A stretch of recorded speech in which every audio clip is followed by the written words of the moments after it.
नमस्कार छात्रों। सेठ लंगलाल कोठारी राजकीय महाविद्यालय राजसमंद, विषय इतिहास, प्रथम वर्ष के अंदर आज अपन यानी कि अपना पेपर प्रथम भारत का इतिहास प्रारंभ से 1000 ईस्वी तक अपन आज सिंधु सभ्यता के बारे में अध्ययन करेंगे। इस सभ्यता का उद्गम, विस्तार, क्षेत्र, काल, निर्माता के बारे में विस्तार से अध्ययन करेंगे। सबसे पहले देखते हैं सिंधु सभ्यता। सर्वप्रथम 1826 ईस्वी में चार्ल्स मेसन ने पहली बार इस पुरानी सभ्यता को खोजा था। वैसे अपन देखते हैं कि भारतवर्ष का इतिहास तो मानव सभ्यता के प्राचीन पाषाण युग के इतिहास के साथ ही प्रारंभ हो जाता है। फिर भी देश की सुविकसित सभ्यता और संस्कृति का इतिहास हमें हड़प्पा सभ्यता, इसे सिंधु घाटी की सभ्यता भी कहते हैं, से ही अपने को प्रारंभ होता है, जो वैदिक सभ्यता से भी प्राचीन है। 1826 में चार्ल्स मेसन नामक एक अंग्रेज पर्यटक ने इन हड़प्पा खंडरों को देखा था। उसके बाद चार्ल्स बर्सन ने भी देखा। मेसन और बर्सन दोनों के उल्लेखों से पता चलता है कि हड़प्पा के खंडर लगभग 4 किलोमीटर की परिधि में फैले हुए हैं और पश्चिमी टीले पर एक टूटी फूटी गड्ढी नुमा खंडर भी हैं। वैसे 1856 ईस्वी में कराची से लाहौर के मध्य रेलवे लाइन के निर्माण के दौरान बर्टन बंधु द्वारा हड़प्पा सभ्यता की इस तरह की सूचना सरकार को दी गई। यानी कि 1856 में जब भारत सरकार लाहौर से कराची रेलवे लाइन का निर्माण कर रही थी, उनको ईंटों की आवश्यकता थी, तो आसपास के खंडरों से ईंटें निकाली गई। इन्हीं खंडरों में पंजाब के मोंटगोमरी जिले में हड़प्पा का खंडर भी था। हड़प्पा वैसे लाहौर से लगभग 100 मील दूर दक्षिण पश्चिमी रावी नदी के तट पर है। उस समय तक लोगों का ध्यान इस ओर न जा सका कि हड़प्पा का खंडर किसी प्राचीन सभ्यता का अवशेष है और अपने अंचल में छिपाई हुई किसी पुरातत्ववेत्ता की प्रतीक्षा में है। यानी कि हड़प्पा उससे पहले लोगों के ध्यान में नहीं था कि यहाँ कोई प्राचीन सभ्यता भी है। जब रेलवे लाइन के निर्माण में ईंटों की आवश्यकता महसूस हुई, तब इस की ओर ध्यान दिया गया। 1902 में लॉर्ड कर्जन द्वारा जॉन मार्शल को भारतीय पुरातत्व विभाग का महानिदेशक बनाया गया। दयाराम साहनी ने हड़प्पा का उत्खनन कार्य किया था। वैसे सर्वप्रथम महत्वपूर्ण उत्खनन कार्य 1920 में हड़प्पा में हुआ था। उत्खनन कार्य करने वालों में दयाराम साहनी प्रमुख थे। वैसे इस कार्य माधव स्वरूप वत्स भी मुख्य थे। उसके बाद 1922 ईस्वी में राखलदास बनर्जी के नेतृत्व में मोहनजोदड़ो यानी कि सिंध प्रांत के लारकाना जिले में खुदाई का काम किया गया। इसमें मोहनजोदड़ो के भव्य नगर के अवशेष उपलब्ध हुए हैं। यद्यपि इन दोनों स्थानों यानी कि हड़प्पा और मोहनजोदड़ो में लगभग देखा जाए तो 350 मील की दूरी है, किंतु दोनों स्थानों की खुदाई में जो अवशेष प्राप्त हुए हैं उसमें लगभग साम्यता थी। उनमें तुलनात्मक अध्ययन के आधार पर यह सिद्ध किया गया कि यह अवशेष किसी अति प्राचीन पूर्व ऐतिहासिक सभ्यता के प्रतीत होता है। प्रारंभ में इस सभ्यता के जो अवशेष हैं उसकी समानता सुमेरियन सभ्यता के साथ की गई। इस कारण इसका नाम इंडो सुमेरियन सभ्यता भी रखा गया। परंतु सिंधु घाटी में सभ्यता का विस्तार एवं उसकी निजी विशेषताओं को देखते हुए इस संपूर्ण भूखंड विशेष के नाम पर इसका नाम सिंधु घाटी सभ्यता रखा गया। बाद में जब इस सभ्यता का अवशेष बलूचिस्तान, गंगा यमुना के मैदान, गुजरात, काठियावाड़, अपने राजस्थान में मिलने लगे, तो हड़प्पा की केंद्रीय स्थिति को देखते हुए इसका नाम हड़प्पा सभ्यता रखा गया।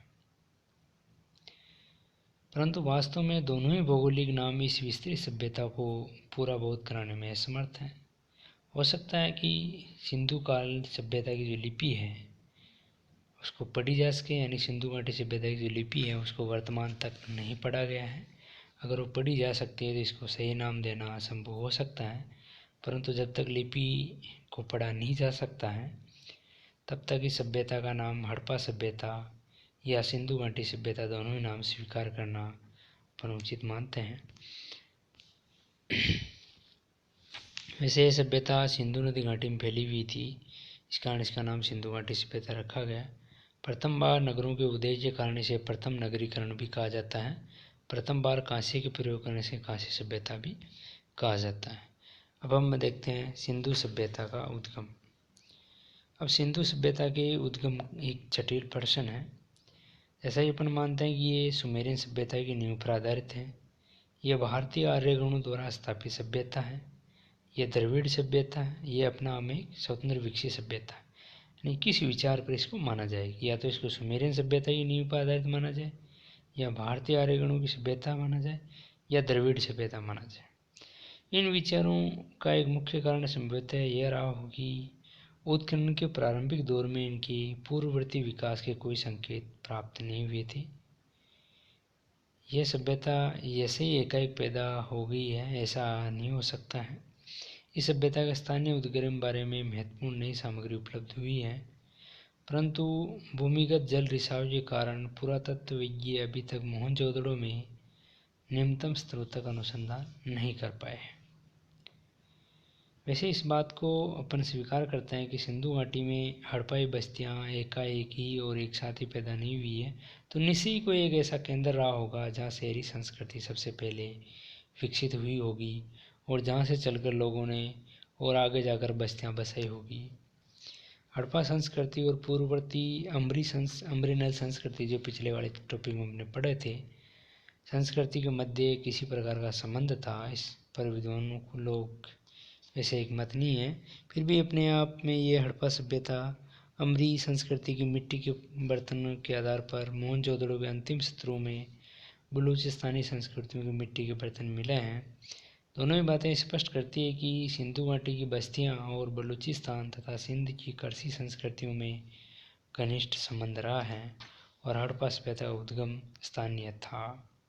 हड़प्पा संस्कृति इस प्रदेश की और सबसे ऊपर सिंधु घाटी की करसी परंपराओं के आधार पर विकसित हुई थी। यद्यपि एक नई मंजिल कांस्य युग की नगरीय संस्कृति को प्रकट करती है। अब देखते हैं अपन सिंधु सभ्यता का विस्तार।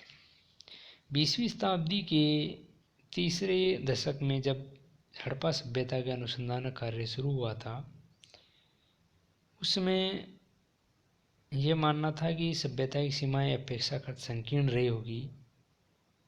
आरंभ में हड़प्पाई बस्तियां केवल सिंधु घाटी में मिलती थी, परंतु बाद में ये सिंधु सभ्यता का विस्तार अफगानिस्तान, बलूचिस्तान, सिंध, पंजाब, राजस्थान, गुजरात और उत्तरी भारत में गंगा घाटी तक भी मिलने लगे। यानी कि उत्तर में कश्मीर से लेकर दक्षिण में अपन पंजाब, महाराष्ट्र तक, इधर पंजाब, सिंध, बलूचिस्तान, अफगानिस्तान तक इसके अवशेष प्राप्त हुए हैं। वैसे हड़प्पा और मोहनजोदड़ो सभ्यता के दो प्रमुख केंद्र रहे हैं। विद्वानों की मान्यता है कि दक्षिण बलूचिस्तान की कुल्ली सभ्यता संभवतः हड़प्पा सभ्यता का ही प्रारंभिक रूप में विस्तार रही होगी। राजस्थान प्रदेश के बीकानेर में अपन देखते हैं कालीबंगा पर जो अवशेष मिले हैं, उनमें से कुछ तो हड़प्पा सभ्यता से भी पहले ही प्रतीत होते हैं, यानी प्राक हड़प्पा सभ्यता के हैं ये। पंजाब में रोपड़, हरियाणा में राजागड्डी, बनावली, मित्ताथल, गुजरात में लोथल, रंगपुर, सुरकोटदा नामक स्थानों से जो अवशेष भी हड़प्पा सभ्यता के समकालीन प्रमाणिक होते हैं।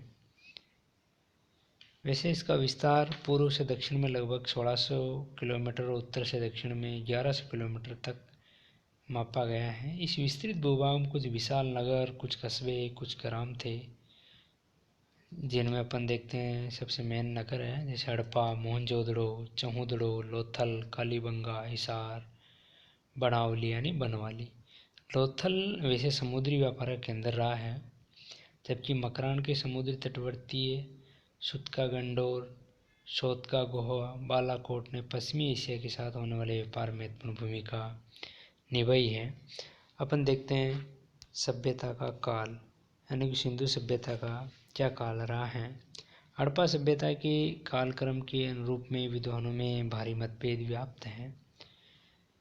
सिंधु सभ्यता को सबसे प्राचीन और प्रमाणिक मानने में अपन देखते हैं कि अंग्रेज पुरातत्वविज्ञ सर जॉन मार्शल सिंधु सभ्यता का काल 3250 से 2750 ईसा पूर्व मानते हैं।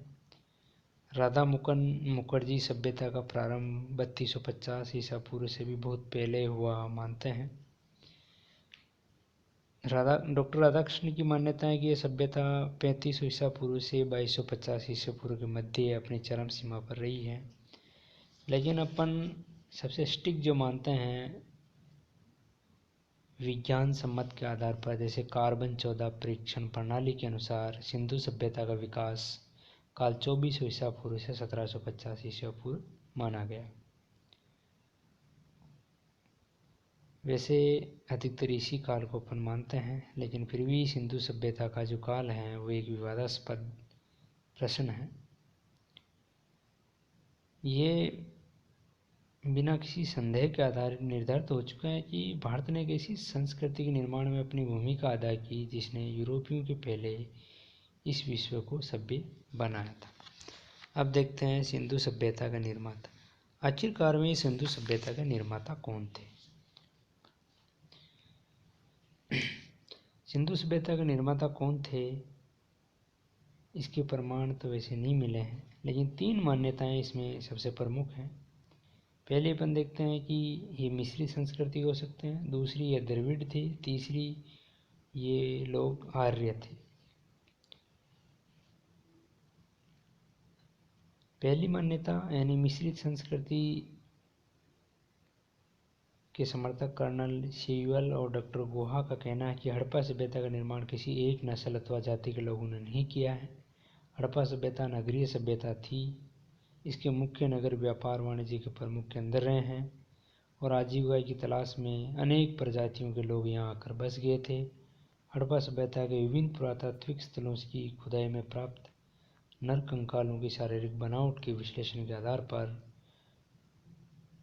मानव शास्त्रवेताओं ने हड़प्पा सभ्यता का विकास करने वाले लोगों को 4 नस्लों यानी प्रोटो ऑस्ट्रेलॉयड, मंगोलायड एंड भूमध्य सागरीय और अल्पाइन से संबंधित बतलाया है।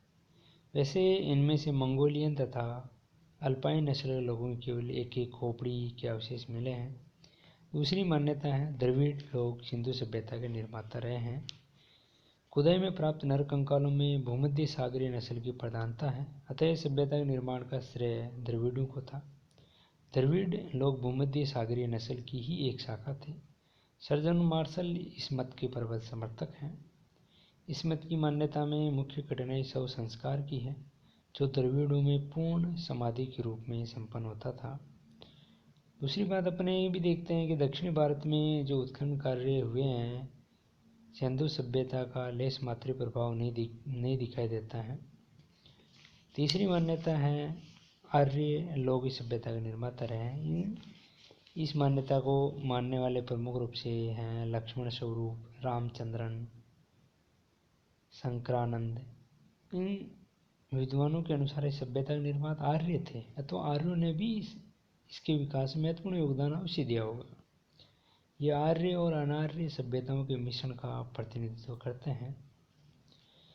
यद्यपि हम ये मान लें कि वैदिक संस्कृति हड़प्पा संस्कृति की पूर्वगामिनी या जननी है, तो ये मत यहाँ तक तो युक्ति संगत है कि ग्रामीण वैदिक संस्कृति से क्रम से सिंधु संस्कृति या शहरी संस्कृति का विकास होगा।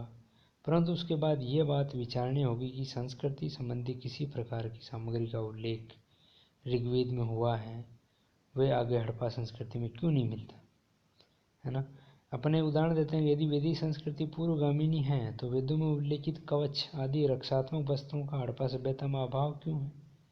सिंधु सभ्यता में लौह का प्रयोग नहीं मिलता है, जबकि वैदिक साहित्य के महत्वपूर्ण पशु अश्व का हड़प्पा मोहनजोदड़ो से प्रमुख नगरों में निश्चिततः प्राप्त साक्ष्य नहीं मिलता है। गाय के स्थान पर बैल का धार्मिक महत्व कैसे हो गया, तो वस्तुतः हड़प्पा सभ्यता कुछ स्थलों पर नवपाषाणकालीन उपकरणों की प्राप्ति इस बात की सूचक है कि यह सभ्यता वैदिक सभ्यता की पूर्वगामी है, न कि वैदिक सभ्यता। वस्तुतः जब तक सिंधु सभ्यता के स्थलों की खुदाई में प्राप्त मोहरों पर अंकित जो लिपि है उसको भलीभांति नहीं पढ़ लिया जाता, तब तक ये कहना बहुत ही कठिन हो गई सभ्यता को जन्म देने और विकसित करने वाले लोग किस जाति के रहे होंगे। यानी कि सिंधु सभ्यता की लिपि को जब पढ़ा जाएगा तभी इसकी सिंधु सभ्यता के उद्गम, इसका काल, निर्माताओं के बारे में विस्तार से अपने को जानकारी मिलेगी। धन्यवाद छात्रों।